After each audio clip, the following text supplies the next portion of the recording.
नमस्कार। अग्रसर के पेज पर आप सबों का हार्दिक स्वागत है। साथ ही हमारे सारे सभी दर्शकों का भी आभार जो धीरे-धीरे करके हमारे साथ जुड़ेंगे, उनका अग्रिम आभार। अग्रसर बहुत तेज़ी से देश के कोने में अपनी पहुँच बना रहा है और यकीनन इसमें आप सभी दर्शकों का और हमारे सभी फॉलोअर्स का बहुत अहम योगदान है। इसके लिए मैं निमिषा से अ, मेरे सभी दोस्तों का बहुत आभार व्यक्त करती हूँ, हार्दिक आभार। आज हम अग्रसर के इस अंक में एक परिचर्चा लेकर आए हैं स्वास्थ्य संबंधी जिसका शीर्षक है लाइफ माइंडसेट और वेलनेस।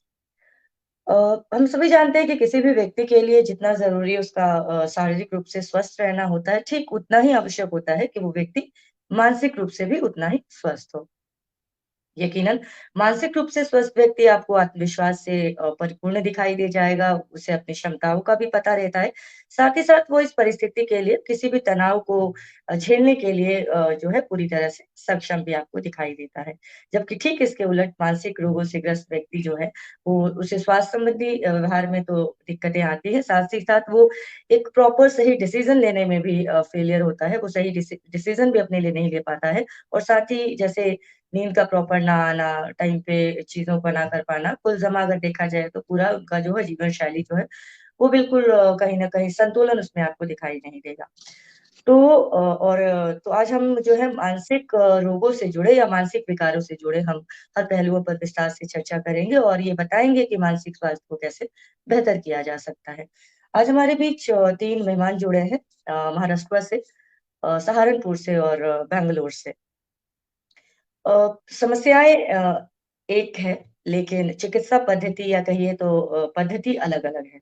ये तीनों एक ही उद्देश्य को लेकर हमारे तीनों मेहमान एक ही उद्देश्य को लेकर काम कर रहे हैं। लक्ष्य एक ही है इनका, लेकिन इनके काम करने का तरीका थोड़ा भिन्न है। तो चलिए आज हम परिचय करवाते हैं हमारे हमसे जुड़े मेहमानों का जो लाइव हमारे साथ इस वक़्त जुड़ रहे हैं। सबसे पहले मैं स्वागत करती हूँ गिरधर बलौदी जी का जो मुंबई से हमारे साथ जुड़ रहे हैं। स्वागत है सर आपका हमारे कार्यक्रम में। बहुत-बहुत अ, नमस्कार। गिर नमस्कार सर। गिरधर बलौदी जी जीवन रूपांतरण प्रशिक्षक हैं, एनएलपी कोच। एक कॉर्पोरेट ट्रेनर और वेलनेस कोच के रूप में भी इन्होंने अपनी एक पहचान स्थापित की हुई है और इनके जो व्याख्यान हैं, ये भारत सरकार के महत्वपूर्ण कार्यालयों, महाविद्यालयों, प्राइवेट संस्थानों एवं स्वयंसेवी संस्थाओं में भी आयोजित होते रहते हैं। उपलब्धि ये है कि 25,000 से भी ज़्यादा लोगों के जीवन को इन्होंने स्पर्श किया है और उनके जीवन में सकारात्मक बदलाव लाने में बलौदी जी पूर्ण रूप से सक्षम रहे हैं। हाल ही में गिरधर बलौदी जी के जीवन पर आधारित एक पुस्तक भी प्रकाशित हुई है जिसका नाम है योद्धा गिरधर, जिसका विमोचन महाराष्ट्र के माननीय राज्यपाल द्वारा राजभवन में किया गया है। मेंटल हेल्थ पर काम करने का इनका बहुत ही लंबा अनुभव रहा है, तो आज हम बहुत शुक्रगुज़ार हैं कि इन्होंने अपने बिज़ी शेड्यूल में से थोड़ा वक़्त हमारे लिए निकाला है। निश्चित रूप से आज हम स्वास्थ्य के क्षेत्र में एक योद्धा हमारे बीच मौजूद है। दूसरी मेहमान हमारी मोनालिसा घोष है, जो सहारनपुर, उत्तर प्रदेश से हमारे साथ फिलहाल जुड़ी हैं और इन्होंने साइकोलॉजी में पीएचडी किया है, रेकी हीलिंग में भी इन्होंने मास्टर्स की डिग्री ली है। ये एक बेहतरीन योगा ट्रेनर भी है और एक बेहतरीन साइकोलॉजिस्ट काउंसलर भी हैं। अपनी थेरेपी में ये एनएलपी की प्रैक्टिस भी करती हैं। 2005 से मोनालिसा अपने काउंसलिंग के ज़रिए लोगों की मदद कर रही हैं। Monalisa Ghosh NGO focused woman भी हैं। एक लंबे अरसे तक दिल्ली में प्रयास नामक एनजीओ के साथ ये सक्रिय रही हैं। दिल्ली पुलिस के साथ मिलकर मोनालिसा घोष कई प्रोजेक्ट पर इन्होंने काम किया है। रेप क्राइसिस से जुवेनाइल बोर्ड, जुवेनाइल होम से जुड़कर इन्होंने बच्चों के रिहैबिलिटेशंस को लेकर भी काम किया है।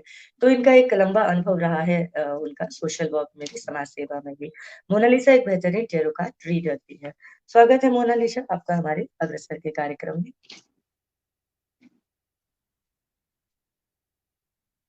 अ, अगली मेहमान हमारी विनीता यादव हैं जो बैंगलोर से हमारे साथ जुड़ी हुई हैं। जी, विनीता नमस्कार। यादव एक विनीता यादव एक माइंडसेट कोच है और एक योगा ट्रेनर भी है। बिहार योगा यूनिवर्सिटी से इन्होंने सर्टिफाइड डिग्री कोर्स किया है और जीवन के अपने 5 साल ये बतौर राजकीय शिक्षा मुंगेर बिहार में इन्होंने अपनी सेवा दी है, एक राजकीय शिक्षिका के रूप में। नालंदा ओपन यूनिवर्सिटी से इन्होंने एजुकेशन में मास्टर्स की डिग्री ली है। इतिहास भी इनके रुचि का विषय रहा है। फिलहाल Vinita ji mindset coaching provide करती हैं, वर्कशॉप्स देती हैं, और इंटरनेशनल कोच आरफिन खान के अंतर्गत इनका सर्टिफाइड माइंडसेट कोचिंग का है, और ये कोचिंग्स देते हैं अपने वर्कशॉप के जरिए और प्राइवेटली, निजी तौर पर भी। तो बहुत बहुत स्वागत है आप तीनों का हमारे अग्रसर के पेज पर। धन्यवाद रमीशा। सबसे पहले तो मैं गिरधर बलौदी जी से कहूंगी कि सर, वैसे तो हमारे पास कई सारे सवाल हैं, दर्शकों के भी होंगे और मेरे पास भी है, लेकिन थोड़ा सा सर आप एनएलपी की जब हम बात करते हैं तो मुझे भी इस विषय में बहुत ज्यादा जानकारी नहीं है। तो मुझे लगता है कि शायद बहुत कम लोग हैं, अभी भी एक बहुत बड़ा समूह है, एक बहुत बड़ी आबादी है जो एनएलपी के विषय में से परिचित नहीं है, इस प्रक्रिया से, या इस जो विधा है आपकी, उससे परिचित नहीं है। तो आप जरा संक्षिप्त में हमें बताएंगे कि एनएलपी मतलब क्या है, एनएलपी है क्या एक्चुअली, अगर मतलब किस तरह की ट्रेनिंग्स है, किस तरह के बदलाव आते हैं इसके प्रशिक्षण के बाद। बहुत सर बहुत अपने आपका जी। नहीं, ठीक है सर, कंटिन्यू।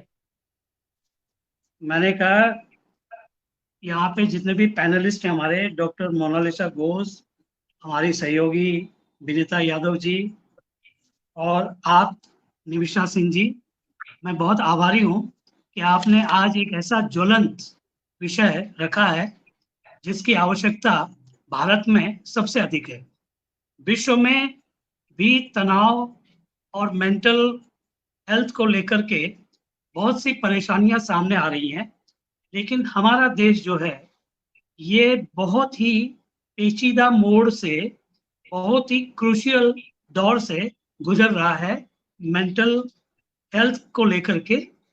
हम जानते हैं कि आज की जो युवा पीढ़ी है वो किस तरह से तनाव और अनेक तरह की चुनौतियों का सामना कर रही है। क्योंकि आपने सवाल बहुत अच्छा किया है, और इस पे हमारे जितने भी पैनलिस्ट हैं सारे विशेषज्ञ हैं। विनीता जी हैं, वो माइंडसेट योगा पर चर्चा करेंगी। डॉक्टर मोनालिसा जी हैं, वो अपने मनोवैज्ञानिक पक्ष पर चर्चा करेंगी। ये विषय इंटरकनेक्टेड है। आपने एनएलपी के बारे में मुझसे पूछा कि एनएलपी के बारे में मैं बताऊं, तो एनएलपी पे मैं बताऊंगा, लेकिन मैं एक चीज स्पष्ट कर दूं कि ये हम तीनों जो बैठे हुए हैं ना, ये आपस में विषय की एक सूत्र और एक चेन बनी हुई है। एक अगर कड़ी टूटेगी तो हम अंतिम कड़ी तक नहीं पहुंच पाएंगे। तो ये तीनों कड़ियां आपस में जुड़ी रहेंगी, अंत तक जुड़ी रहेंगी और आगे भी जुड़ी रहेंगी। एनएलपी जो है बहुत ही एक इंटरेस्टिंग विषय है। ये सच है, ये सच है कि आपने जिस तरफ संकेत किया कि एनएलपी के बारे में जानकारी बहुत कम है, ये बहुत सही है। क्योंकि एनएलपी का जो अभ्युदय हुआ, एनएलपी एनएलपी की जो प्रक्रिया शुरू हुई, या इसका जो अनुसंधान हुआ, या एनएलपी जो अस्तित्व में आई, ये 1970 में आई, 1970s में। और इसके जो संस्थापक थे, इस पे जिन्होंने रिसर्च की, उनमें डॉक्टर रिचर्ड बैंडलर सबसे प्रमुख व्यक्ति थे। तो 1970 में तो ये अमेरिका से शुरू हुई। तो ये एनएलपी मैं बहुत डिटेल में नहीं जाऊंगा क्योंकि पूरा समय नहीं तो इसी में निकल जाएगा। यस लेकिन सर, जी जी। चैनल के सारे दर्शक यहाँ पर जानना चाहेंगे, वही जानना चाहेंगे जो हम सब जानना चाहते हैं कि एनएलपी है क्या। तो एनएलपी तो लिंग्विस्टिक प्रोग्रामिंग है। न्यूरो का मतलब क्या है? न्यूरो यानी आपके नर्व्स, दिमाग। हम सभी को पता है कि न्यूरॉन्स हमारे शरीर में होते हैं, और विशेष करके मोनालिसा जी को तो जानती होंगी कि हमारे शरीर में जो पूरा शरीर बना है वो करीबन 30 अरब कोशिकाओं से बना है, सेल से 30 अरब है, 30 ट्रिलियन। तो आप अनुमान लगा सकते हैं कि हमारी जीवन यात्रा कहाँ से शुरू होती है। हमारी जीवन यात्रा शुरू होती है दो सेल से, एक माँ का और एक पिता का। ये दोनों सेल्स हैं, और उससे जीवन शुरू होता है।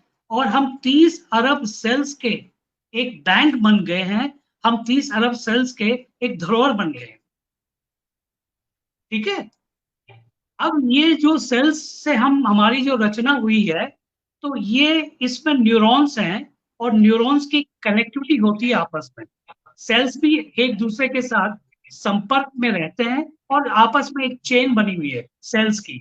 ऐसा नहीं है कि जो हमारे मस्तिष्क में, हमारे दिमाग में जो सेल्स हैं, उनकी कनेक्टिविटी पैरों के या नाखून के नीचे सेल्स है उनके साथ नहीं है, पूरी तरह से जुड़े हुए हैं। जैसे कि अचानक चलते हुए एक चुभन या किसी आग के अंगारे पर हमारा पैर पड़े, तो तुरंत दिमाग को, मस्तिष्क को सिग्नल जाता है कि यहाँ पर कोई चुभन है या कोई आग है, और तुरंत हम पैर हिला देते हैं, वहां से पैर हटा देते हैं। तो इतने फ्रैक्शन क्या, इसको हम कहेंगे कि सेकंड के अगर 1000 हिस्से आप कर दें, तो उतनी तीव्रता के साथ ये मैसेज हमारे दिमाग तक पहुंचते हैं। मतलब इतनी आपस में इनकी एनर्जी है, आपस में इनकी इतनी कनेक्टिविटी है। तो न्यूरो का मतलब न्यूरॉन से है, दिमाग से मतलब है। और फिर पार्ट आता है एन फॉर न्यूरो, और एल फॉर लिंग्विस्टिक। लिंग्विस्टिक का मतलब सिंपल है, भाषा। हम कहते हैं मल्टी लिंग्विस्टिक है, हम बहुभाषी हैं, हम बहुत से भाषाओं को जानते हैं। तो लिंग्विस्टिक यानी भाषा। और प्रोग्रामिंग का मतलब जैसे कंप्यूटर में प्रोग्रामिंग होती है, जैसे आपको कोई सॉफ्टवेयर बनाना है तो प्रोग्रामिंग करनी पड़ती है। तो प्रोग्रामिंग में कोड और डिकोड दोनों का इस्तेमाल किया जाता है। तो न्यूरो लिंग्विस्टिक प्रोग्रामिंग जो है एक ऐसा लाइफ साइंस है, एक ऐसा विज्ञान है कि जो हमें ये बताता है कि हम अगर बोलते हैं, अगर हम जब भी किसी से बात करते हैं, तो वो किस तरह से करते हैं, उसमें विचार, भाव और हमारी संवेदनाएं कैसे प्रकट होती हैं। और जब हम बात कर रहे हैं, तो जो शब्दों का चयन है, जो शब्दों का हम उपयोग कर रहे हैं, वो किस प्रकार के शब्द हैं और किस तरह से हम उनका उच्चारण करते हुए हमारी टोनालिटी जो है किस तरह से लोगों तक पहुंच रही है। बहुत ही इंटरेस्टिंग लग रहा होगा आपको, है या नहीं है? तो इसमें शब्द शब्द हमारे भारतीय पुरातन काल से कहा गया कि शब्द ब्रह्म है, शब्द ब्रह्म है, शब्द में शक्ति होती है। शब्द चाहे तो व्यक्ति को बना दे और शब्द चाहे तो बर्बाद कर दे, तबाह कर दे। तो शब्दों की शक्ति तो अपार है। तो इन्हीं चीजों को लेकर के बॉडी, माइंड एंड सोल को एकत्रित करके उन पर रिसर्च की गई। और डॉक्टर रिचर्ड बैंडन ने क्या किया कि इनके जो मित्र थे, जो चिकित्सक मित्र थे, उनको उन्होंने सुपरवाइज किया कि ये अपने पेशेंट, इनके पास जो रुग्ण लोग आते हैं, बीमार लोग आते हैं, तो ये कैसे उनके साथ बातचीत करते हैं, कैसे उनके साथ काउंसलिंग करते हैं, और कैसे उनको इनर्जाइज करते हैं, कैसे उनको प्रेरित करते हैं, कैसे उनको मोटिवेट करते हैं, कैसे उनकी चिंताओं का हरण करते हैं, कैसे उनकी स्टेट बदलते हैं, कैसे उनके अंदर एक पॉजिटिविटी का भाव पैदा कर दे, कैसे उनके जीवन में बदलाव लाते हैं। और ये रिसर्च करते करते करते फिर एनएलपी का उदय हुआ। तो ये पूरी तरह से स्पष्ट हो चुका होगा कि एनएलपी जो है वो मानव व्यवहार और मानव जीवन के आचार, विचार और व्यवहार का एक साइंस है। साइंस है, ठीक है। ठीक है, अब मैं विनीता जी के पास आऊंगी। विनीता, आप मुझे ये बताएं कि आप एक माइंडसेट कोच है, कोचिंग प्रोवाइड करती है, तो आप थोड़ा उसके बारे में बताएं कि आप क्या करती हैं actually as a mindset coach. आप करती क्या है, थोड़ा सा इस पे प्रकाश डालेंगे आप?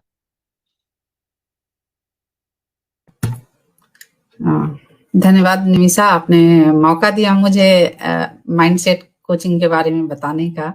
और मैं अभी सर्टिफाइड भी हूँ कुछ दिन पहले, और कोर्स को मैंने बहुत शिद्दत से पूरा किया। माइंडसेट कोचिंग में जब मैं आई तो मुझे भी नहीं पता था कि एक्चुअली माइंडसेट कोचिंग होता क्या है। लेकिन जब मैंने इसकी जर्नी पूरी की, फिर मुझे मालूम हुआ कि ये किस तरह से आपकी जिंदगी को पूरी तरह बदल देता है। सबसे पहले आपका नजरिया बदलता है, आपको आपसे मिलाता है। ये जो इनक्रेडिबल यू का प्रोग्राम है, जिसको हम करते हैं 10 वीक्स के लिए, ये 10 वीक्स का प्रोग्राम होता है इनक्रेडिबल यू का, जो आरफिन खान के द्वारा डिजाइन किया गया है। और वो एक इंटरनेशनल कोच हैं और उनसे मैंने कोचिंग ली है। वो आपके ऋतिक रोशन के भी कोच रहे हैं, सेलिब्रिटी कोच भी हैं, 46 कंट्रीज में वो कोचिंग देते हैं। तो उनसे मैंने ट्रेनिंग ली और उस जर्नी में मैंने जाना माइंडसेट को कि ये पूरा नजरिया आपका बदल देता है, जो आपका परसेप्शन होता है उसको सही दिशा में ले जाता है और आपको आपसे मिलाता है। हम एक पर्सनालिटी टेस्ट के जरिए जानते हैं हु आर यू। सबसे पहले जो भी आते हैं उनका पर्सनालिटी टेस्ट लेते हैं, उनको बताते हैं कि आप कौन हैं, आप किस स्टेट में हैं, आपकी स्थिति अभी क्या है। स्थिति बहुत इंपॉर्टेंट है माइंडसेट में। आपको मालूम होना चाहिए कि आप किस स्थिति में हैं और उस स्थिति से निकल कर कैसे आपको वेरी गुड स्टेट में आपको जाना है। तो ये सबसे मेन काम होता है और इसी पे पूरा बेस वो टिका होता है आपके लाइफ का। तो हम इससे परिचय करवाते हैं लोगों को, उनके खुद के साये से मिलवाते हैं कि आप कौन हैं। बिल्कुल। अच्छा, अगर कोई मानसिक तनाव में है, मैं बहुत गंभीर चीज़ों को नहीं लूँगी, अगर थोड़ा भी स्ट्रेस व्यक्ति को लग रहा है और वो आपके पास जाता है कि मैं हैंडल नहीं कर पा रहा हूँ चीज़ों को, थोड़ा भी स्ट्रेस नहीं बर्दाश्त कर पा रहा हूँ, परेशानियाँ, तो आप किस तरह से उसकी हेल्प करती हैं? एक प्रोसेस बताएँगी आप, प्रक्रिया? हाँ, उसका सबसे पहले मैं उनकी पर्सनैलिटी टेस्ट लेती हूँ, फिर मैं डिस्कवरी सेशन करती हूँ। डिस्कवरी सेशन में मैं उनसे कुछ सवाल पूछती हूँ, फिर उसके बाद उन सवालों के बेसिस पर मैं पता लगाती हूँ कि इनका प्रॉब्लम कहाँ है, एक्चुअल में क्या प्रॉब्लम है, ये कुछ सोच और रहे हैं, प्रॉब्लम एक्चुअल में कहीं और है। तो हम डिस्कवरी के जरिए पता लगाते हैं कि क्लाइंट को प्रॉब्लम कहाँ और क्या है, जो आया है मेरे पास। फिर उनको मैं बताती हूँ कि आपको 10 वीक की जर्नी पूरी करनी होगी इससे बाहर निकलने के लिए। और रिकवर उसका करने एक के लिए। प्रोसेस है। जी, उसका एक प्रोसेस है। ऐसे मोटिवेशनल स्पीच देके नहीं करते हैं। हम एक प्रोसेस के ज़रिए जाते हैं, जो ऑनलाइन हम जब क्लाइंट हमें जॉइन करते हैं 10 वीक की जर्नी के लिए, फिर हम उनको एक हब देते हैं। हब के ज़रिए एक प्रोसेस के ज़रिए step by step every week हम उनको उस चीज़ से बाहर निकलने में मदद करते हैं। मदद करते हैं, बहुत बढ़िया विनीता। अच्छा, अब मैं मोनालिसा के पास आऊँगी। मोना, आप ये बताएँ मुझे, चूँकि आप एक साइकोलॉजिस्ट काउंसलर भी हैं, तो डेफिनिटली जो साइकोलॉजिस्ट है वो तो अपनी डॉक्टर्स हैं जैसे, तो वो तो अपनी मेडिसिन्स वगैरह प्रोवाइड कराते हैं पेशेंट्स को कि कैसे नॉर्मल रहना है, जब वो ज़्यादा परेशान रहेंगे तो। फिर चाहे वो किसी भी तरह की मानसिक रोग हो। तो उस वक़्त एज़ अ काउंसलर आप क्या मतलब करती हैं? मतलब एज़ अ काउंसलर क्या रहता है आपका रोल, क्या रहता है वहाँ पे उस व्यक्ति को रिकवर करने में? थैंक यू मोना, आप निमिषा। सुन पा रही हैं? और हाँ जी, मैं सुन पा रही हूँ। मेरी आवाज़ आ रही है? हाँ, क्लियर है? आ रही है। तो थोड़ा लाउड बोलें आप, थोड़ा-सा लाउड बोलें। 1 मिनट। अभी ठीक है? ठीक है। Thank you Nimisha. सारे पैनलिस्ट को नमस्कार। बहुत कुछ आज सही बोला है गिरीश सर ने कि बहुत कुछ कनेक्टिंग है और बिना कनेक्शन के एक भी कड़ी अगर यस। हिली तो फिर सब बिखरेगा। निमिषा, जैसा आपका सवाल था ना कि जब कोई भी क्लाइंट मेरे पास आता है और अपनी समस्याएं बताता है, अपनी बातें बताता है, तो मेरा काम होता है चुप करके सिर्फ सुनना। हुँ। क्योंकि वो जब मेरे पास आया है तो वो इसलिए आया है क्योंकि उसे किसी ने सुना ही नहीं है। सुना ही नहीं है, एकदम बिल्कुल। और मेंटल हेल्थ को समझने के लिए जो सबसे आसान चीज है वो सबके लिए है। मैं सिर्फ बीइंग अ प्रोफेशनल मैं नहीं कह रही, सबके लिए है। सुनो, सबसे पहले सुनो, अगले को सुनो। और उसको ऐसा नहीं है कि लोग मेरे पास आते हैं और तुरंत से ही अपनी चीजें नैरेट करना शुरू कर देते हैं, बताना शुरू कर देते हैं। मेरे लिए किसी को सुनाने के लिए एक कंफर्ट जोन क्रिएट करना बहुत मुश्किल होता है। चाहे वो फोन पे हो, अगर ऑनलाइन में कर रही हूँ तो भी, ऑफलाइन अगर मैं किसी को सुन रही हूँ तो भी। किसी को बोलने के लिए, अपनी चीजों को एक्सप्रेस करने के लिए, अपने भावों को निकालने के लिए एक कंफर्ट जोन देना और साथ साथ उसको एम्पैथी शो करना कि भाई मतलब तुम जो भी बोलोगे तुम्हारे को जज नहीं किया जाएगा। बीइंग नॉन जजमेंटल अप्रोच रख के अगला कुछ भी बोल दे, ये सबसे बड़ा चैलेंज होता है हमारे लिए बीइंग अ प्रोफेशनल। बिल्कुल। बिल्कुल। कि अगला अपने को पूरी किताब की तरह खोल दे।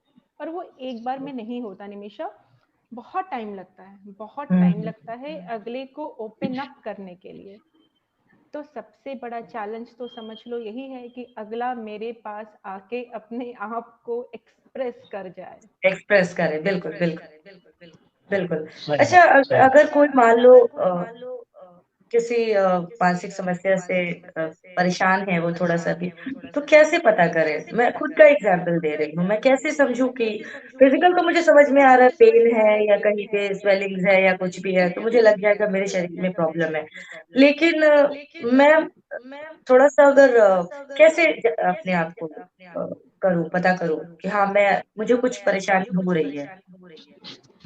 यही बात है कि फिजिकल एलिमेंट्स को समझना बहुत आसान है। डायग्नोस करा लिया, ब्लड टेस्ट यस, करा लिया, कुछ यस। चेकअप करा लिया, लेकिन मन को समझने के लिए जो सबसे बड़ी चीज है या जो सबसे अहम रोल करता है वो अपने भाव को समझना होता है। हुँ, मन के भाव को समझो।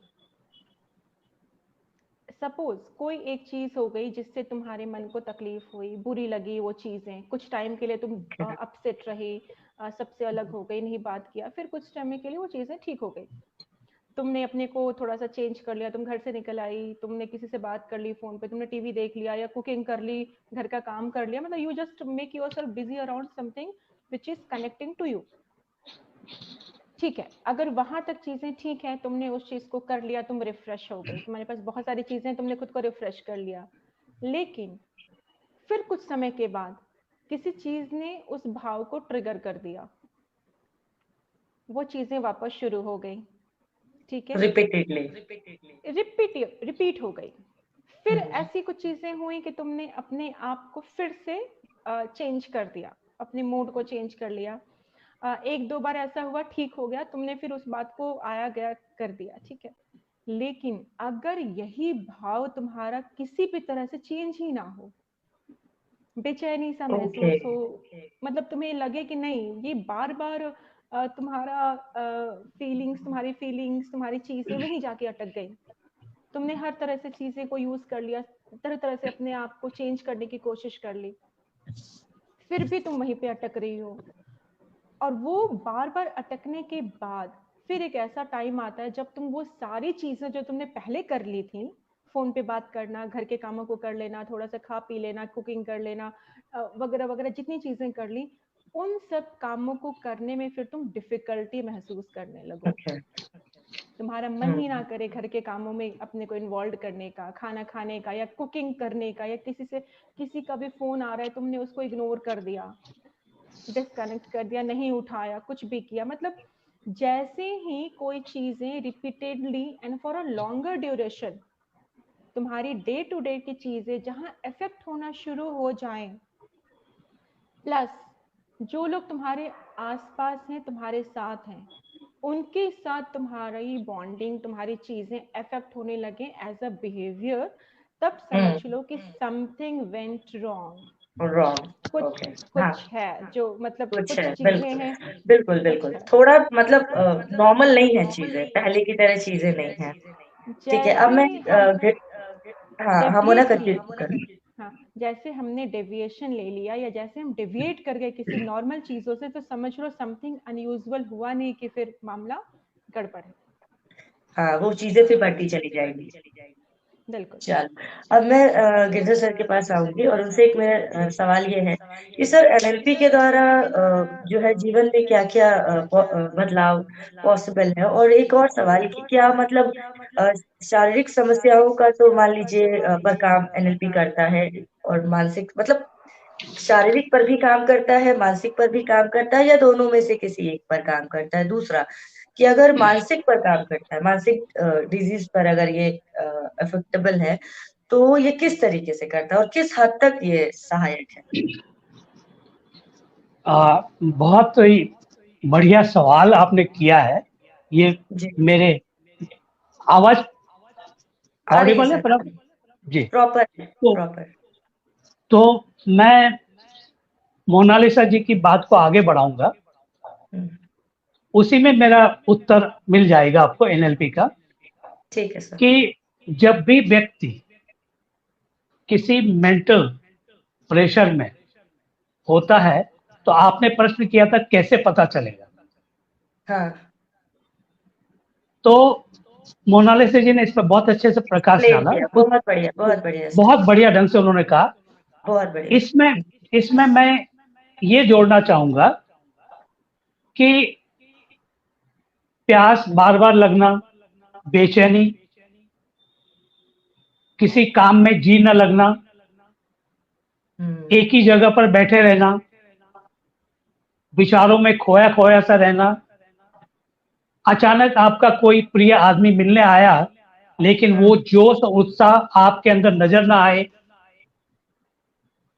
जीवन के प्रति जो उत्साह और उमंग है, जो एक स्वस्थ मनुष्य की एक पहचान है, उसका मिसिंग होना, तो ये कहीं ना कहीं बताते हैं कि हम अंतर्मन से मानसिक स्तर पर हम किसी समस्या से ग्रस्त हैं। और मुझे यह कहने में बिल्कुल संकोच नहीं कि भारत में मानसिक परेशानी को लेकर के इतनी खतरनाक विचारधारा है कि लोगों को पैर में अगर सुई चुभ जाए, कील चुभ जाए, तो डॉक्टर के पास खुद ही दौड़ते हैं और कहते हैं सर मुझे टिटनेस का इंजेक्शन लगाइए। खुद ही डॉक्टर बन जाते हैं कि मुझे टिटनेस का लगाइए। डॉक्टर कहता है कि भाई टिटनेस की जरूरत नहीं है तुम्हें, मैं ड्रेसिंग करता हूं और उस जख्म को धो देता हूं, बैक्टीरिया और फंगस ना हो उसको मैं देखता हूं। वो कहते हैं टिटनेस दे दीजिए, कहीं मुझे कुछ हो गया तो। क्या ये स्थिति, ये सोच मानसिक परेशानियों को लेकर के है? ये बहुत बड़ा चैलेंज है, ये बहुत बड़ा चैलेंज है। और खास करके हमारी वो आबादी जिसे हम कहते हैं कि स्त्री लक्ष्मी है, स्त्री हमारे जीवन की अर्धांगिनी है, ये पक्ष तो उनके साथ और भी ज्यादा भयंकर है। घुटती रहती हैं परिवारों में, रिलेशनशिप में दम घुटने लग जाता है, आसपास के वातावरण का बोझ इतना अधिक है कि तनाव से जूझती रहती हैं, लेकिन कभी कोशिश नहीं करती कि किसी मनोचिकित्सक, डॉक्टर मोनालिसा जी यहाँ बैठी हुई हैं, कि उनके पास कंसल्ट करें या अपने फैमिली डॉक्टर के पास में जाएं और बताएं कि मेरे अंदर ये हो रहा है। ये स्ट्रेस होना अच्छी बात भी है। एग्जाम के समय आप और हमको जो स्ट्रेस होता था वो यू स्ट्रेस है, वो जरूरी है, वो जरूरी है। और स्ट्रेस जो है वो सामान्य है। अभी आप कहेंगे कि बलोदी जी आपको तुरंत अगले वेबिनार के लिए तैयारी करनी है, तो मेरे अंदर स्ट्रेस होना स्वाभाविक है, वो भी हमारे लिए जरूरी है।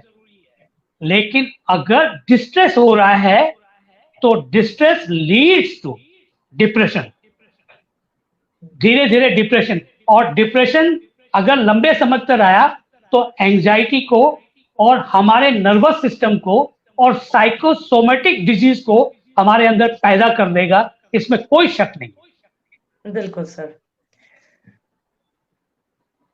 बहुत बढ़िया सर। और कई बार ऐसा भी देखा गया है कि अगर आप रिमोट एरियाज में जाते हैं, और महिलाओं की जहां तक आपने बात करी है, ग्रामीण महिलाएं अगर हम देखें, तो इस तरह की प्रॉब्लम्स को ना वो लोग भूत प्रेत, और अगर वो बहुत विकृत स्थिति तक चीजें चली जाती है ना, तो उसको वो तंत्र मंत्र और भूत प्रेत वाली, मतलब आपने कहा टेटनस की तो पता है उन्हें, टेटनस दिलवाना है अगर थोड़ा सा भी उनको घाव लगा तो, लेकिन इस तरह की चीजें अगर आ रही है तो इतना अवेयरनेस नहीं है, वो चीजें मतलब अंधविश्वास कह लीजिए, उस तरफ चली जाती है इस तरह की चीज।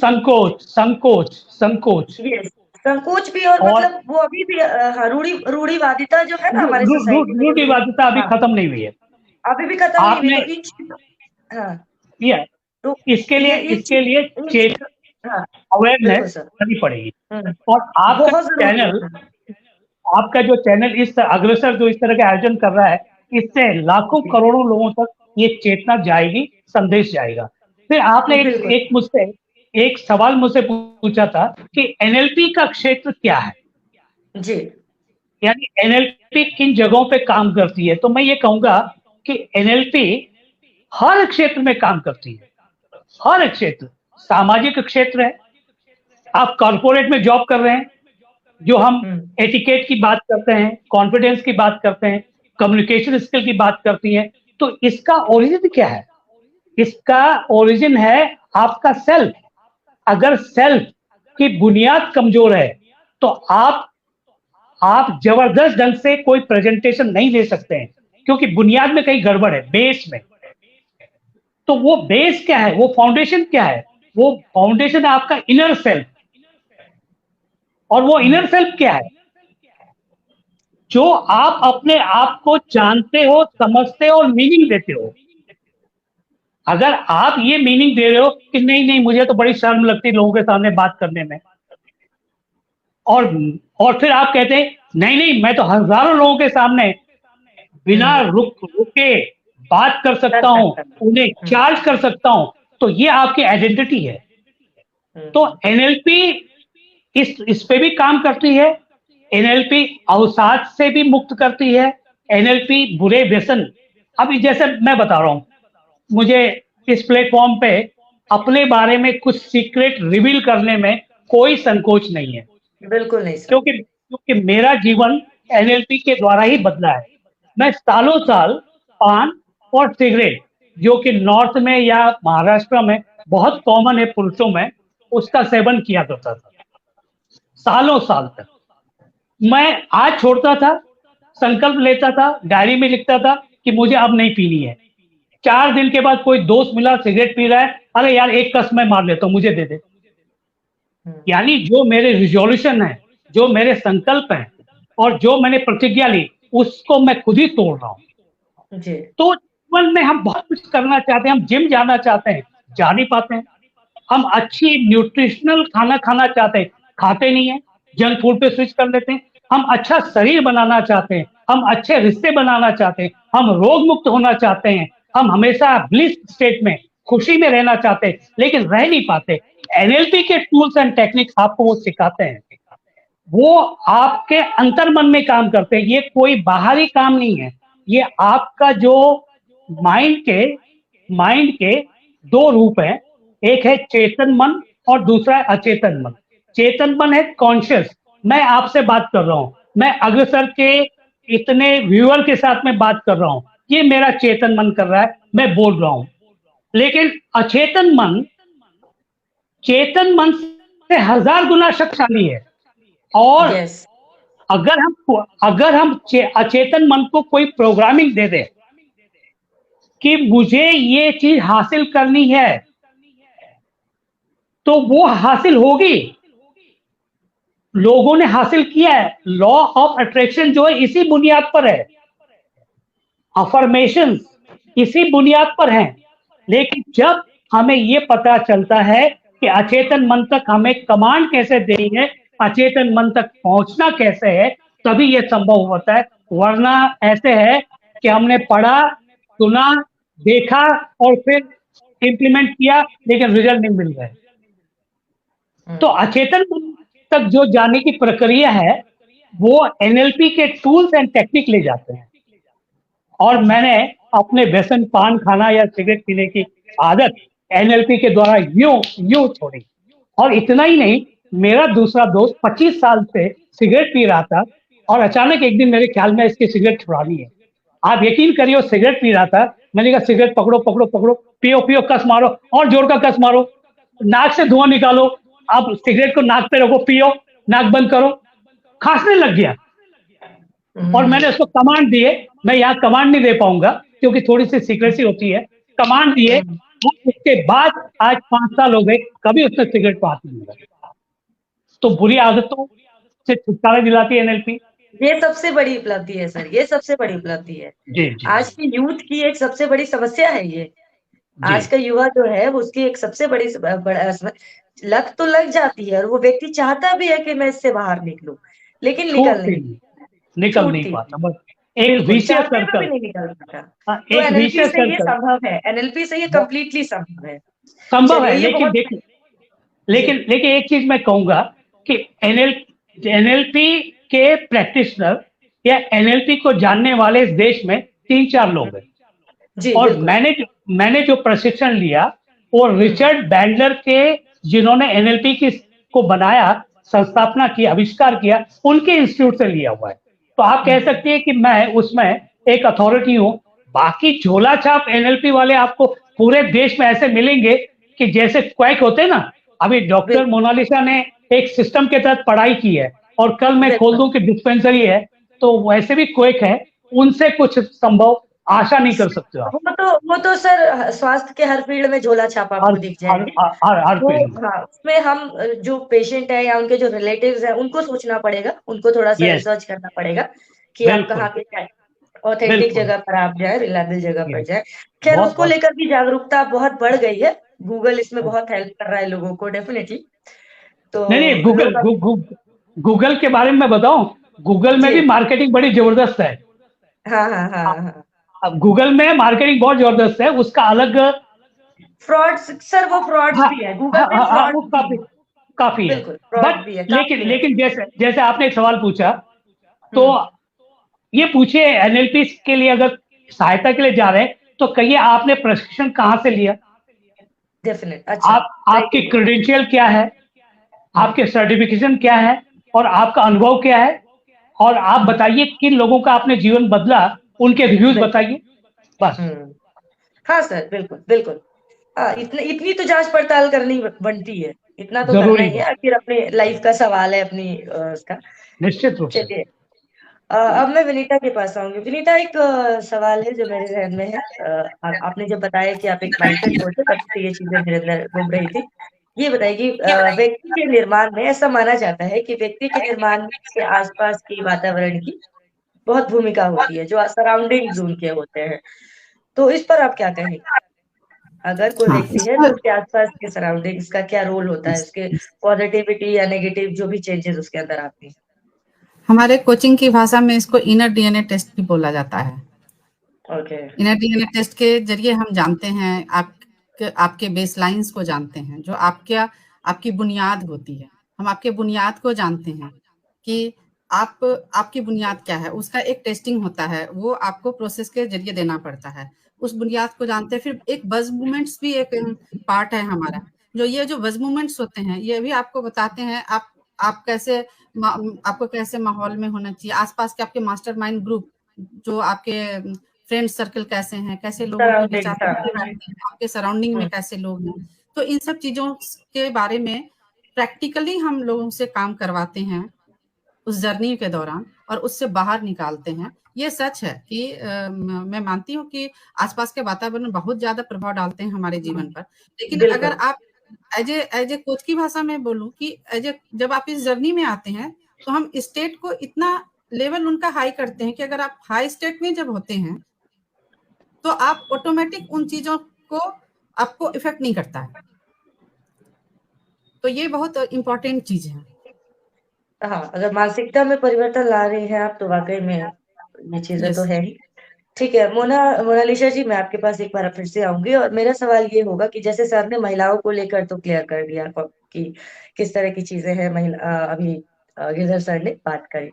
अब थोड़ा बच्चों के विषय में मैं आपसे जानना चाहूंगी कि अगर बच्चे आते हैं आपके पास, क्लाइंट्स आते हैं, तो किस एज ग्रुप के आते हैं और किस तरह की परेशानियां उनको देखने को आपको मिलती है? क्या लगता है आपको? वैसे तो बच्चे आने नहीं चाहिए देखे जाए तो, लेकिन अगर फिर भी आ रहे हैं बच्चे, जो कि जिसको हम इनकार नहीं कर सकते, जिस चीज से अनदेखा नहीं कर सकते, तो वो किस तरह की परेशानियों से जूझ रहे होते हैं बच्चे, और किस एज ग्रुप के बच्चे ज्यादा आते हैं आपके पास?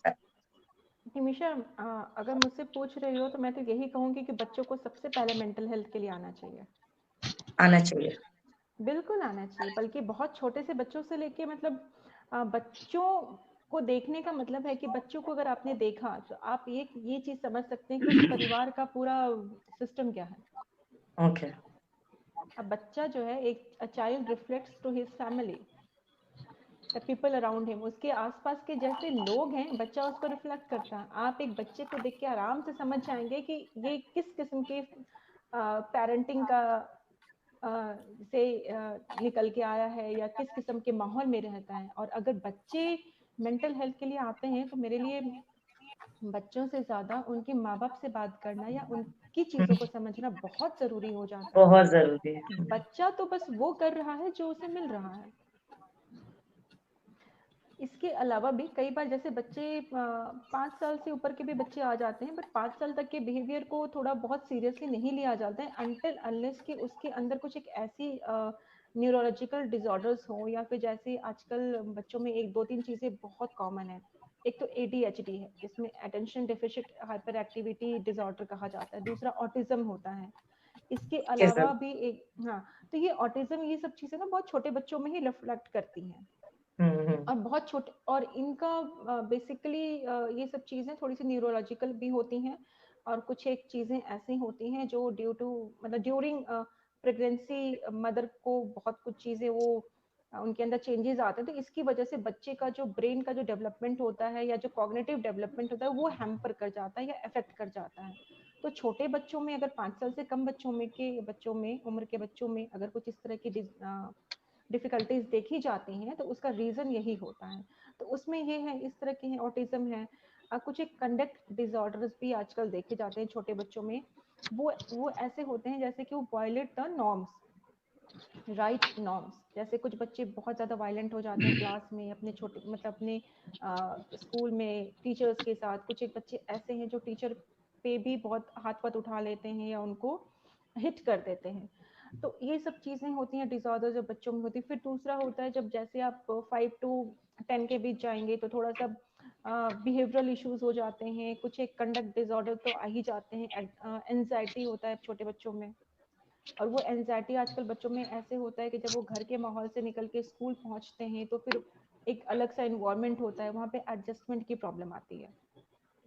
फिर डिप्रेशन होता है, जैसे जैसे ग्रेजुअली वो पढ़ाई में आगे बढ़ते हैं तो एक अचीव करने का कि आपको इतने मार्क्स लेने हैं, ये करना है, वो प्रेशर करना है।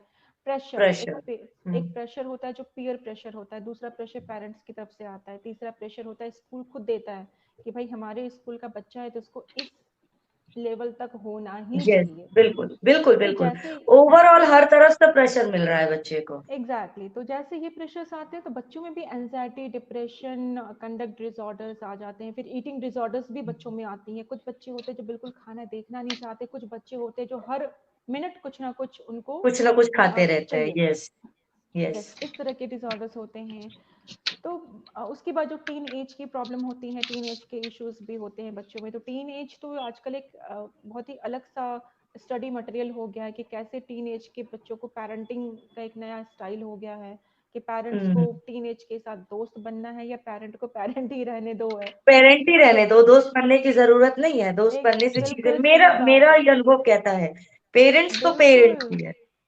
फ्रेंड नहीं बनना सही, है। फ्रेंड बन जाएंगे तो फिर हम बिल्कुल अच्छी कैसे, हम फ्रेंड कभी भी अच्छी सलाह नहीं दे सकता है एक दूसरे को। यही चीज तो है कि मेरा आपको अनुभव बीच ये में, कहता है कि मुझे पेरेंट ही रहने दो, मुझे दोस्त नहीं बनना अपने बच्चे का।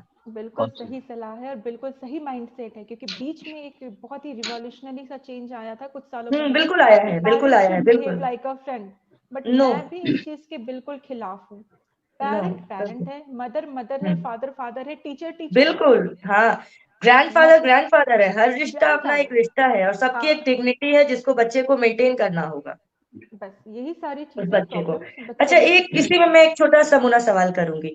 जो एडोलसेंस वाला पीरियड होता है बच्चों का, बॉयज या गर्ल्स का, उस समय भी बच्चों के बिहेवियर में मैंने देखा है, मेरा बेटा है ऑब्वियसली। तो जब वो 6-7 क्लास में रहा होगा, वो फेज उसका चल रहा था, उस वक्त बहुत सारे चेंजेस मुझे देखने को मिले और विद इन 1.5 year सारे फिर वापस सब चीजें बिल्कुल नॉर्मल हो गई। तो एज अ मदर, जो कि सिंगल चाइल्ड है, इससे पहले मैंने देखा नहीं। और मैं कोई ऐसा, मेरा फील्ड भी नहीं है कि मैं बच्चों के साथ हूँ ताकि मैं बहुत बच्चों में ये चीज देखा हो। तो मैं थोड़ा सा डिसबैलेंस हो गई थी, यकीन मानो। मैं स्कूल्स तक पहुंच गई थी उसके कुछ इश्यूज को लेके, जो एडोलसेंस वाले इश्यूज होते हैं। लाइक झूठ बोलना जो कभी नहीं किया था, चीजों को हाइड करना जो कभी नहीं किया था, नोटबुक्स को छुपाना जो कभी नहीं किया था बच्चे ने। तो क्या वो नॉर्मल है, या वो भी एक तरह से डिजीज में वो आएगा, पता मतलब? नहीं, वो नॉर्मल है। अच्छा, वो कैसे अच्छा, हो वो जाता है नॉर्मल है। वो? यस, वो नॉर्मल इसलिए है क्योंकि वो उसने कारनामे अपने दोस्तों के सुने। मैंने तो कॉपी छिपा ओके। दी, मैंने तो ये उस बोल दिया, मम्मा को पता ही नहीं चला। ठीक है। मैंने तो ऐसे कर लिया, वैसे कर लिया। तो कुछ चीजें बच्चे अडॉप्ट करते हैं एनवायरनमेंट से, फ्रेंड्स से, क्लास से, और वो भी उन चीजों को अपने घर में अप्लाई करना चाहते हैं कि भाई मैं भी शेर बनूं, हाँ, उस बच्चे पीरियड झूठ की बात है ये, हाँ, हाँ, बिल्कुल, हाँ। जो बच्चे झूठ तब बोलते हैं जब उनको लगता है कि झूठ बोल के मजा आया, दूसरे बच्चे ने झूठ बोला उससे तो कुछ नहीं हुआ, तो चलो मैं भी अपने घर पे ये अप्लाई कर लूं, क्या जाता है, देखो क्या होता है। हाँ, क्योंकि तो कई बार ना पेरेंट्स अगर मान लो उनको नहीं पता है इस चीज के बारे में, तो वो उस वक्त भी डिस्टर्ब होते हैं पेरेंट्स, कि क्यों अचानक से कोई मतलब कोई एक इनोसेंट कोई बढ़िया सा बच्चा, और अचानक से वो 12-13 ईयर्स के एज के आसपास में जब वो आता है, तो क्यों उस तरह की हरकतें वो शुरू कर देता है। तो फिर बहुत पेरेंट्स डिस्टर्ब हो जाते हैं, बच्चा तो डिस्टर्ब नहीं होता, क्योंकि क्योंकि वो तो मजे ले रहा देखो होता है। क्योंकि वहां पे बच्चा एक दो देखो बच्चा जो है दो तरह की जिंदगी जीता है, घर में अलग जिंदगी जीता है और स्कूल में अलग जिंदगी जीता है। स्कूल में हम्म। उससे कहा जाता है तुमने ऐसे आज तक नहीं किया, क्या जरूरत ओके, है हाँ। मम्मा को सारी बातें बताने की। बच्चे ने सीख ली, सही बात है, मम्मी को हाँ, सारी बातें बताने की क्या जरूरत है। तो हाँ, ये है, ऐसे ये भी परेशानी पेरेंट्स को आती है। यस, चलो, बहुत ये अच्छा लगा। ऐसे भी अच्छा, अब मैं जो है गिरधर जी के पास वापस आऊंगी। और सर, एक सवाल है मेरा आपसे कि जी एज अ एनएलपी कोच, आपने बहुत सारे लोगों को प्रशिक्षण दिए हैं, और आप तकरीबन 25,000 लोगों के जीवन को आपने स्पर्श किया और सकारात्मक बदलाव लेके आए। एक केस स्टडी शेयर करें जो आपके बहुत दिल के करीब है सर। कोई एक ऐसा केस स्टडी 25,000 केसेस में से। ओ ये सच में अद्भुत क्षण होते हैं। जी। मुख्यतः माइंड पावर को लेकर के मैंने अधिकांश सेमिनार, ट्रेनिंग और कॉरपोरेट में लेक्चर दिए हैं। एनएलपी जो है हम कई बार 1-to-1 करते हैं, यानी जैसे हम कोचिंग करते हैं वैसे। एक केस स्टडी है, लेकिन मैं काफी बोल्ड होकर के सुनाऊंगा इसे। बिल्कुल सुनाइए, हम सुनना चाहेंगे। डॉक्टर मोनालिसा मुझे मुझे सहयोग करेंगी। बिल्कुल बिल्कुल सर। कुछ साल पहले की बात है कि किसी रेफरेंस के द्वारा एक युवती ने मुझसे संपर्क किया। वह युवती मुंबई के मल्टीनेशनल कंपनी में सीनियर एग्जीक्यूटिव के पद पर काम कर रही थी। ओके। उसकी समस्या ये थी कि कई सालों से, करीबन लगभग 1.5-2 साल से, वो एंटी डिप्रेशन दवाइयां अपने फैमिली डॉक्टर के प्रिस्क्रिप्शन से ले रही थी, और उसका डिप्रेशन जा नहीं रहा था। किसी से बात कर रही है तो पसीना पसीने की धार छूटने लग जाती थी। हैंडशेक अगर किसी के साथ कर रही थी तो हथेलियां बिल्कुल गीली रहती थी, या हथेलियां बिल्कुल ठंडी रहती थी। उसे अपने ऑफिस में अगर प्रेजेंटेशन देना हो तो उन चीजों से भागती थी, और ये बहुत बुरी तरह से उसके वर्क लाइफ को हैम्पर कर रहा था। जब हमारे साथ में उनकी बातचीत शुरू हुई तो एनएलपी के टूल्स एंड टेक्निक के द्वारा बातों बातों में हमने ये समझ लिया कि इनका जो रूट कॉज है वो अपने हस्बैंड के साथ रिलेशनशिप को लेकर के, जो कि उन्होंने रिवील नहीं किया। हाँ। ओके, रिवील नहीं किया था कि मुझे हम्म। परेशानी क्या है। सब ठीक है, तो फिर आप डिप्रेस क्यों हैं? मालूम नहीं। घर में कैसे हैं लोग? सब ठीक है। पति क्या करते हैं? वो टीवी फिल्म इंडस्ट्री में काम करते हैं, प्रोड्यूसर, बहुत डायरेक्शन। बहुत डिफिकल्ट है सर, पेशेंट का खुलना बहुत डिफिकल्ट है, जैसे मोना ने बताया, जब बिल्कुल। मोनालिसा ने कहा कि बहुत मुश्किल है, लेकिन बहुत मुश्किल है। हम, बहुत मुश्किल है, डॉक्टर मोनालिसा बहुत सही कहा। हम्म। हम उसमें टेक्निक यूज करते हैं, और वो टेक्निक है कि उसको हम उसके अचेतन मन तक पहुंचते हैं और चेतन मन को स्लो डाउन कर देते हैं। चेतन मन कॉन्शियस माइंड है, लॉजिकल माइंड है। आप मुझसे पूछेंगे आप कहाँ बैठे हो, तो मैं देखूंगा मैं कहाँ बैठा हूँ, कहीं सही बैठा हूँ कि गलत बैठा हूँ। हम्म। क्योंकि चेतन मन जो है अवेयरनेस और लॉजिक को ढूंढता है। अचेतन मन, आप उसका लॉजिक से कोई मतलब नहीं है। हम्म। वो एक समुंदर की तरह है, विशाल है, और उसी में सारी समस्याएं भी हैं और उसी में सारे हल भी हैं। समाधान भी है। क्योंकि बचपन से लेकर अब तक जो भी मेमोरीज हैं, जो भी अच्छी भली बुरी यादें हैं, वो सब अचेतन मन में स्टोर है। अब डॉक्टर मोनालिसा ने एक बात बहुत अच्छी कही थी, ट्रिगर। ट्रिगर एनएलपी का ये वर्ड है, ट्रिगर। यानी कि अगर मुझे कोई कहता है कि बलोदी जी आपको कपड़े पहनने की समझ नहीं है, आपको बात करने का तरीका नहीं आता है, और ये चीज मेरे अचेतन मन में है, और अचानक किसी प्लेटफॉर्म पर किसी ने यही कह दिया, तो वो ट्रिगर स्पार्क की तरह आएगा और उससे मैं हतोत्साहित होऊंगा, उससे मेरा कॉन्फिडेंस लेवल लो होगा। यानी वो कोई नई चीज नहीं है, वो अंदर मेरी बैठी हुई है, लेकिन वो सरफेस पे आ गई। जो गंदगी थी वो सरफेस पे आ गई। सबके जब वो सामने सार्वजनिक हो गई, सार्वजनिक हाँ, हो गई, सार्वजनिक हो गई, सबको दिखाई दे रही है। जी। तो एनएलपी के माध्यम से हमने जाना कि इनके पति और इनका कुछ है, तो हम सलाह नहीं देते हैं। हमने उनको उनकी जो शक्तियां हैं अचेतन मन की, कि बचपन में जब आप 5th में पढ़ती थी, याद कीजिए 5th स्टैंडर्ड को, तो बोली मैं मॉनिटर थी सर, तो मैंने कहा क्लास कंट्रोल कर लेती थी। अगर कोई दुष्ट बच्चा है, शरारती बच्चा है, टीचर पे चौक मार रहा है और व्हिसल बजा रहा है या बोर्ड बना करके एरो मार रहा है टीचर पे, आप क्या करती थी? बोल के मैं उसका नाम नोट करती थी और प्रिंसिपल के पास शिकायत करती थी। मैंने कहा आज तुम्हें अपने जीवन के प्रति लगता नहीं कि तुम्हें कहीं शिकायत करनी चाहिए? आप समझ गए मेरा इशारा? वो चकित हो गई। वहां से उसकी जो लेयर्स थे वो टूटने शुरू हुए। जो एक कवच के अंदर वो कवच के अंदर जो अपने आप को उसने कवच के अंदर रखा हुआ था कि नहीं हस्बैंड के बारे में कुछ नहीं बोलना है, बिल्कुल वहां से उसका जो कवच टूटा, तो खुल करके उसने मुझसे कहा, मैंने कहा इट्स योर लाइफ। तो ये तो इसको मैं नटशेल में कहूंगा क्योंकि हमारे पास समय की भी कमी है। उसका हस्बैंड उसको गैस लाइटिंग करता था। गैस लाइटिंग एक शब्द है, मनोवैज्ञानिक शब्द है।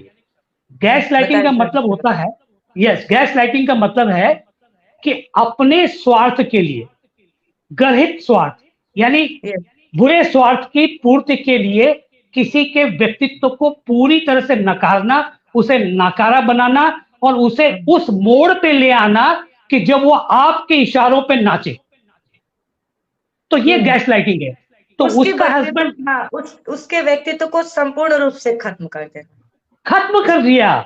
उसको कहा कि तुम्हें तो कपड़े पहनने की तमीज नहीं, तुमको खाना बनाना नहीं आता। मेरी माँ जो खाना बनाती थी वो तो तुम जिंदगी भर नहीं बना सकते। अरे तुम कॉर्पोरेट जॉब करती हो, लेकिन तुम ये बड़ी बिंदी क्यों लगाती हो? कॉम्प्लेक्स। हाँ, मतलब उसको उस मोड़ पे ले आए कि वो अंदर ही अंदर सहती रही। मतलब मुझसे ज्यादा सक्सेसफुल और मुझसे ज्यादा तो चीजें हो नहीं सकती, तो इसको डाउन करते हैं। यस, तो मैंने अपने आप में देखिए, हम निजी जीवन में कुछ पूछते नहीं है, अपने आप उसने कहा, तो मैंने कहा ऐसा क्यों? हाँ, आप ऐसा क्यों हुआ? बोले नहीं, फ्लैट जो है वो करोड़ों रुपए का है, और बोलते वो मेरी मेहनत से और मेरे माँ पिता के कंट्रीब्यूशन से मैंने लिया हुआ है, और ये सोच रहा है कि इस फ्लैट को बेचा जाए और मैं कोई फिल्म के लिए आगे बढ़ूं, जो कि मुझे बर्दाश्त नहीं है। और वहीं से बोलते हम लोगों में खटपट हुई, और मैं कमाती हूँ, इस पे कमाई का कोई ठिकाना नहीं है। तो वो पूरी तरह से उसके मनोवैज्ञानिक स्तर पर उस पे हावी होकर के उसको एक मानसिक स्लेव, मानसिक दास, कि मैं कहूं उठ तो उठ, बैठ तो बैठ, और तब जो मैं कहूंगा वो मेरी इच्छा के अनुसार होगा। तो ये गैसलाइटिंग हो रही थी उसके साथ। तो जब मैंने उसको एम्पावर किया, वेरी प्लान, स्ट्रेटेजिकली, पूरी स्ट्रेटेजी के साथ में, तो जब मैंने उसको अवेयर किया, तो उसने कहा कि मैं इस आदमी को अभी छोड़ूंगी नहीं। मैंने कहा मैं नहीं कह रहा हूं, ये आप कह रही हो। बोलते नहीं सर, मैं बिल्कुल। मैंने कहा मेरा डिसीजन नहीं है, ये तुम्हारा अपना डिसीजन है। बोलते हाँ मेरा डिसीजन है। तो मैंने कहा जाओ आगे, मुक्त हो जाओ, फ्री हो जाओ, जैसा तुमको अच्छा लगे, तुम्हारी लाइफ, तुमको जीना। तो आज वो बहुत हैप्पी है। उस बंदे की बहुत दुर्गति हो गई, मतलब पैसे पूरी तरह से होनी भी चाहिए। टीवी फिल्म इंडस्ट्री से कोई काम नहीं है, अब यहाँ वहाँ मारा मारा फिरता है, कभी उसको फोन करता है मुझे अपना लो, उसने कहा तुम्हारे लिए हमेशा के लिए मेरे दरवाजे बंद हो चुके हैं, मैं अपनी शर्तों पे जीवन जी लूं। बिल्कुल। तो सवाल ये सवाल ये कॉन्फिडेंस वापस लाना किसी व्यक्ति का या किसी महिला का, ये बहुत मुश्किल है, इतना लूज तो कर ये ले जी जाके। तो मुझे लगा कि मुझे ईश्वर ने इसके जीवन में कुछ न कुछ अच्छा करने के लिए भेजा, वरना मुझ में इतनी कहाँ सामर्थ्य है। लेकिन हम माध्यम बनते हैं, चैनल बनते हैं परमात्मा के, और मैं हमेशा यही मानता हूं कि उसका शुक्रगुजार है कि तुमने हमें चैनल बनाया लोगों के जीवन में परिवर्तन के लिए। जी सर, ये सर सबसे बड़ा काम है सर।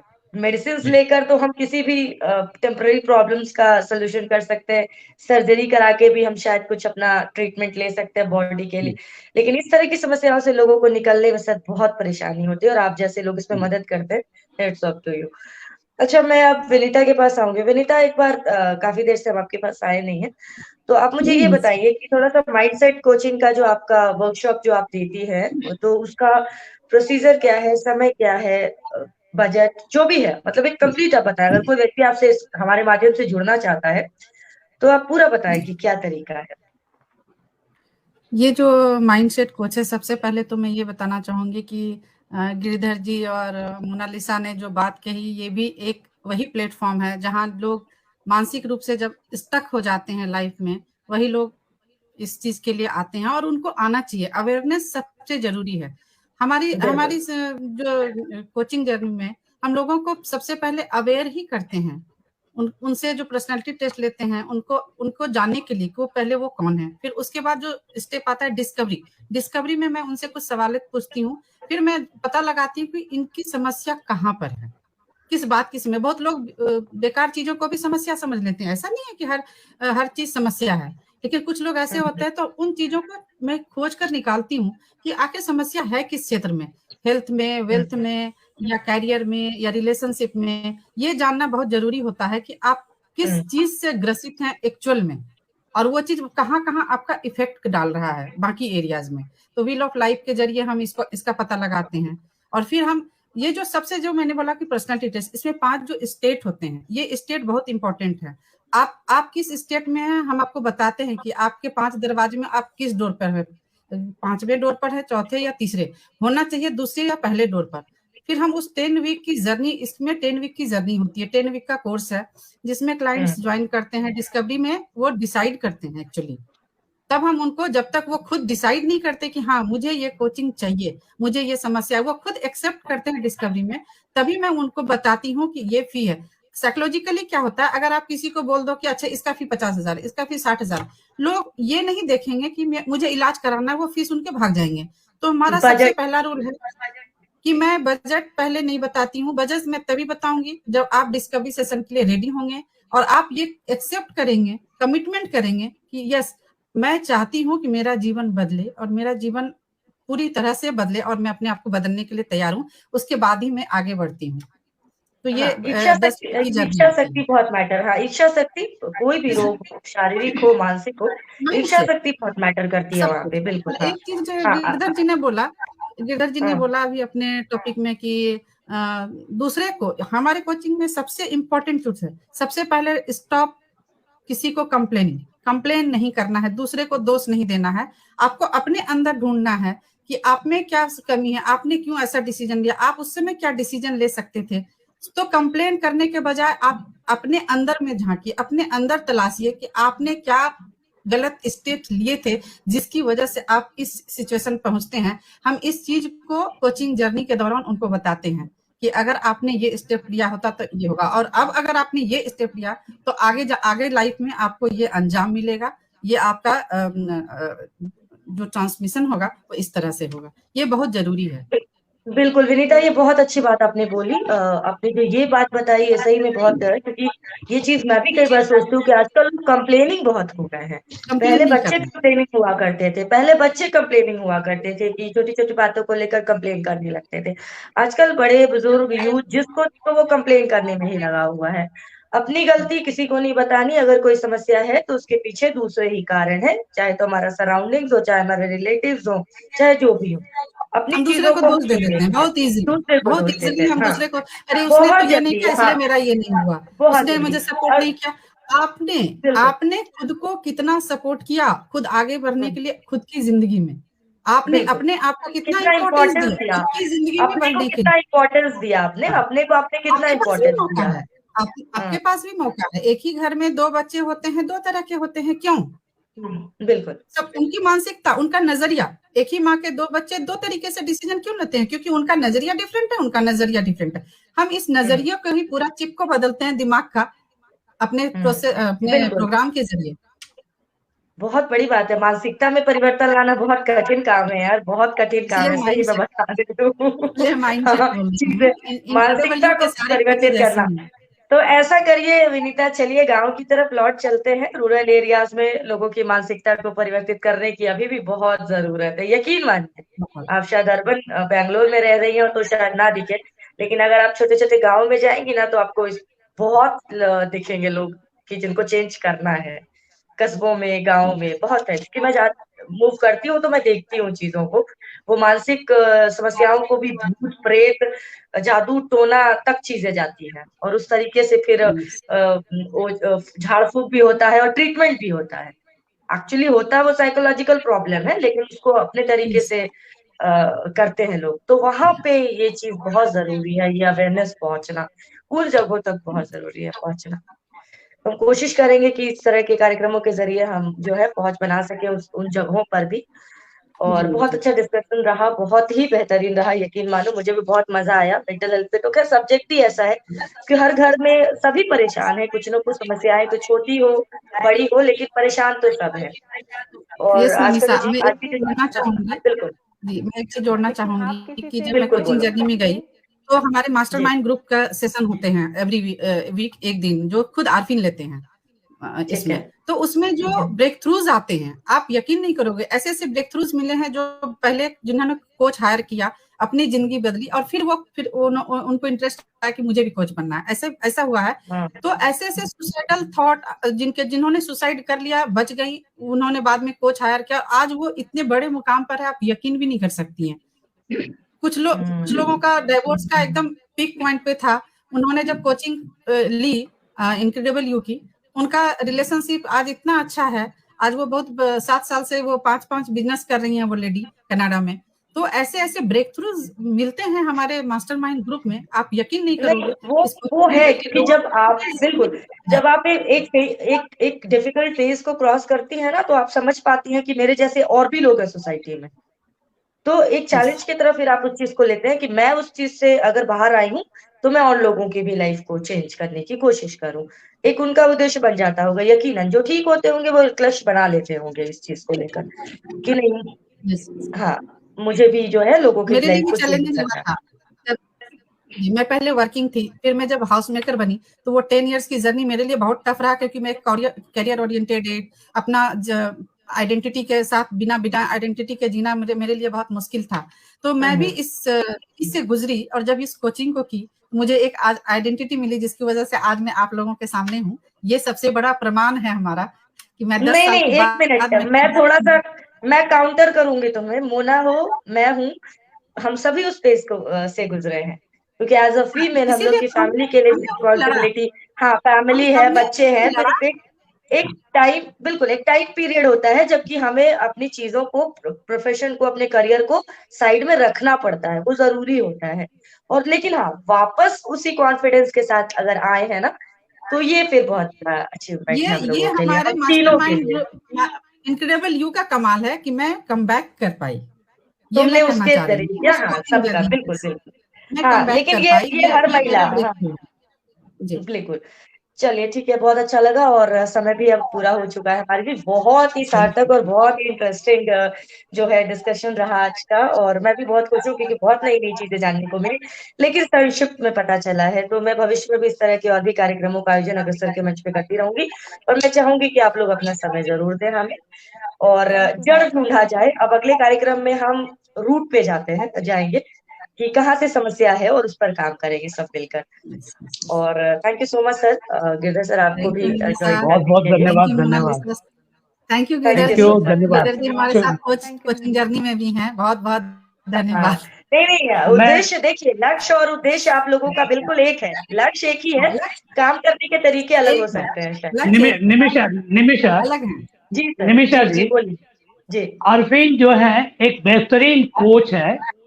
मैं लंदन में 6 महीने था, वहां ठीक भी है। उनका बड़ा नाम रहा है और भारत ठीक है। में उनका कोचिंग बहुत बढ़िया चल रहा है। और इनक्रेडिबल यू जो प्रोग्राम है वो बहुत इफेक्टिव है। विनीता जी जो कह रही हैं उसे मैं इंडोर्स कर रहा हूँ। बिल्कुल सर, ठीक है सर। तो भविष्य में Thank हम you. इन चीजों के और भी लोग अगर हैं, आप लोगों के साथ जुड़े हुए और भी लोग हैं जो कि मंच पर आना चाहते हैं, चीजों को शेयर करना चाहते हैं, तो बिल्कुल वेलकम है उनका। और आप भी जो है शेयर कर सकते हैं हमारी चीजों को कि बताएं, क्योंकि अवेयरनेस इसी तरीके से आएगा। सोशल मीडिया इकलौता प्लेटफॉर्म रह गया है जहां से कि आप अवेयरनेस कर सकते हैं, क्योंकि अखबार पढ़ने का समय किसी के पास नहीं और टीवी चैनल्स देखने का भी समय किसी के पास नहीं है। तो एटलीस्ट मोबाइल उनके हाथ में है और हम इस तरीके के प्लेटफॉर्म पे अपनी चीजों को संप्रेस कर सकते हैं, लोगों तक पहुंचा सकते हैं। चलिए बहुत बहुत धन्यवाद। हम आप लोग एग्जिट कर सकते हैं, लीव कर बहुत सकते हैं। बहुत